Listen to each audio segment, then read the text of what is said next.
নমস্কার।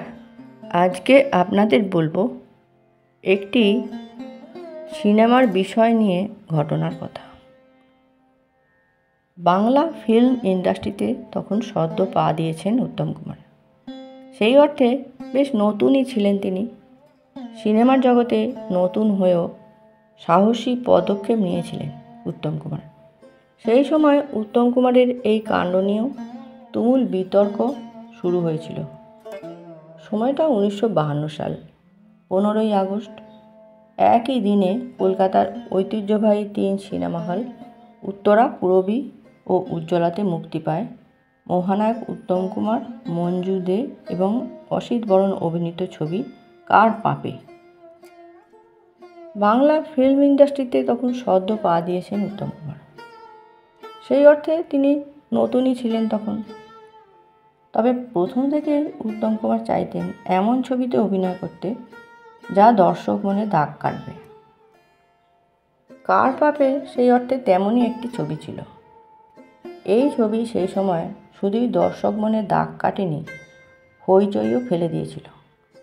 বিতর্কও উঠেছিল প্রচুর।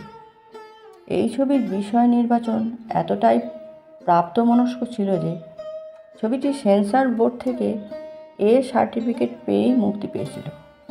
সেই অর্থে মহানায়ক উত্তম কুমারের একমাত্র প্রাপ্তবয়স্কদের জন্য ছবি হলো কার পাপে।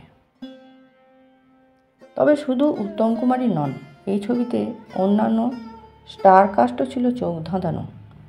মঞ্জু দে, ছবি বিশ্বাস, অসিত বরণ, রেণুকা রায়, রেভা দেবী, অনুপম ঘটন। সেই সময় উত্তম কুমারের তুলনায় অন্যান্যরা দাপিয়েই অভিনয় করছেন টলিউডে। এই ছবির নায়ক ছিলেন অসিত বরণ, বিপরীতে ছিলেন মঞ্জু দে। উত্তম কুমার ছিলেন সহ অভিনেতা। তবুও অসিত বরণ ও মঞ্জু দের পাশে পর্দায় উজ্জ্বলতা কম ছিল না তার। কার পাপে ছবিটা আসলে মূলত অভিনেত্রী কেন্দ্রিক ছবি। মঞ্জু দেই ছিলেন এই ছবির মূল কাণ্ডারি। সেই সময় দাঁড়িয়ে এমন বিতর্কিত বিষয়ে অভিনয় করে রীতিমতো চমকে দিয়েছিলেন তিনি সবাইকে। সেই সময়ের ফিল্ম সমালোচকরা নানা পত্রপত্রিকায় লিখেছিলেন কার পাপে এমন এক ছবি যা কিনা শুধুই স্টারকাস্ট নয়, বিষয় নির্বাচনের জন্য বাংলা চলচ্চিত্রের ইতিহাসে মাইলস্টোন হয়ে থাকে। তবে 1952 সালে এই ছবি মুক্তি পাওয়ার পর, বিশেষ করে 15ই আগস্টের মতো দিনে এই সাহসী ছবি মুক্তি পাওয়ায় পরিচালক কালীপ্রসাদ ঘোষকে শুনতে হয়েছিল নানা বিদ্রূপ, নানা কটাক্ষ। সেই সময় ফিল্ম ইন্ডাস্ট্রির একাংশ তো কার পাপে ছবিকে নিষিদ্ধ ঘোষণা করার কথা বলেছিলেন। তবে পত্রপত্রিকা মারফত পরিচালক কালীপ্রসাদ স্পষ্ট জানিয়ে দিয়েছিলেন এই ছবির বিষয়বস্তু সমাজকে সচেতন করার জন্যই বেছে নিয়েছিলেন তিনি। সেই সময় পর্দায় বাংলা সাহিত্যের নানা উপন্যাসকে তুলে ধরছেন অন্যান্য পরিচালক, কিংবা মুক্তি পাচ্ছে উত্তম কুমারেরই আর এক ছবি বসু পরিবারের মতো ছবি। সেই সময় পর্দায় যৌন রোগকে বিষয়ক ছবি বানানো সত্যিই ছিল এক সাহসী পদক্ষেপ। কার পাপে ছবি কেন সার্টিফিকেট পায়, কী এমন রয়েছে এই ছবিতে? এই ছবিতে যৌন রোগ সিফিলিসকে বিষয় হিসেবে বেছে নেওয়া হয়েছিল।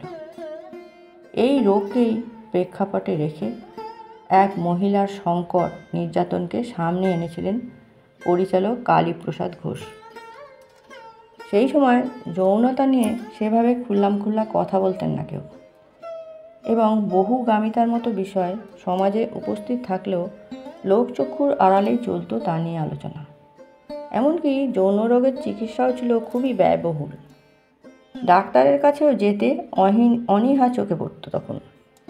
তাই কার পাপে ছবি মুক্তির পর থেকেই আলোড়ন তুলেছিল।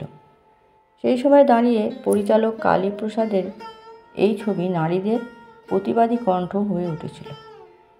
নমস্কার। ভিডিওটি ভালো লাগলে সাবস্ক্রাইব করে দেবেন।